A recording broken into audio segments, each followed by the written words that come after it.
Hey everyone, it's me, Yan. You've had some contact with potential investors and are moving to the stage of conducting due diligence now.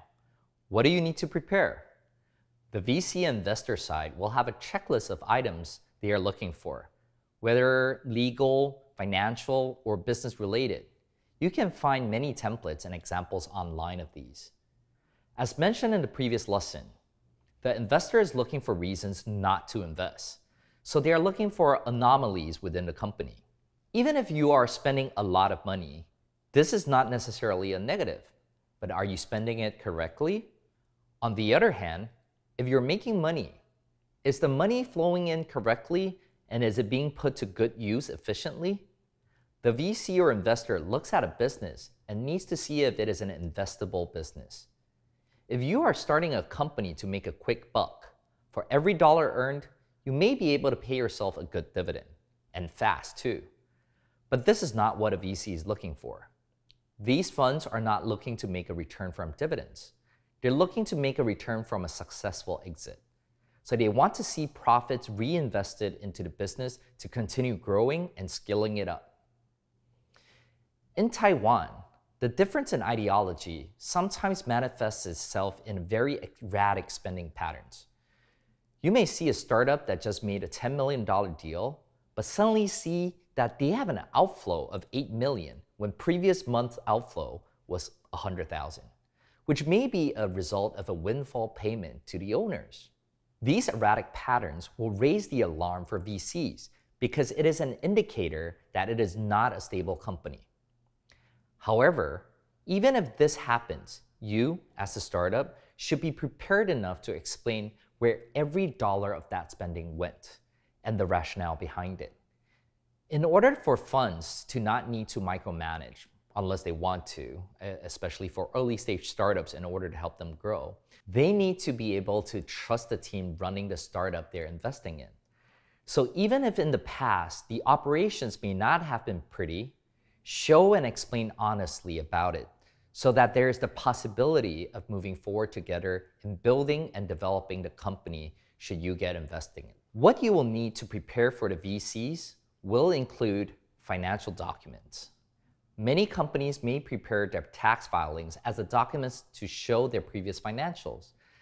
This doesn't work very well because it is also with this document that a company uses to try to pay less taxes. Therefore, by having less profits on it, it also looks less attractive for investors. The lesson here would be for the startup to invest in a good third-party accountant or auditor to audit your financials for the VC. Think of it this way. If you want to exit or raise a larger round in the future, because early-stage startups may not be at this point yet, the bigger investors want to see your company auditor as one that maintains a good global standard and one that they can trust. So this is very likely to be in the form of a Big Four. In Taiwan, the Big Four have great packages for startups and are also some of the most cost-effective solutions compared to their equivalents in other countries in the world. Your financial documents will also include financial forecasts, as stated previously. Be very clear about how each dollar flows through the business. This will also impact your valuation. Let's say you are going for a $10 million valuation with a 10x multiple and using the annual recurring revenue metric. You need to show that you will generate $1 million annual recurring revenue for that $10 million valuation to be effective. Even if that is not the case today, you need to project how you will hit that number in the forecast. If you're making 100,000 ARR on a 10x multiple, by definition, the VC will value your business at $1 million, for example. So be able to justify your valuation in a reasonable way for the investor to see. For an early stage startup, especially when the financials are not as available, proving your worth is not just about the financials itself. What you need to prove is market attraction. How big is the market? If you are in the Taiwanese market, also look at the global scale of the market to entice the investor on the size of the market and how you intend to translate that to Taiwan. Also, be prepared to demonstrate your traction. the amount of client interest that you have garnered, how many deals are in the pipeline, consisting of people or businesses asking for a proof of concept, or POCs, or how many clients have already signed. With the POCs, especially if they are from well-known companies or institutions, ask for their testimonials to show how much they like and want what you're offering.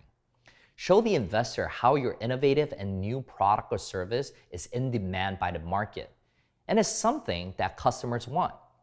If you can prove this traction, despite having little revenue, it is a good way to show your worth. Check out the next and final video in our due diligence series to find out about how to prepare your data room.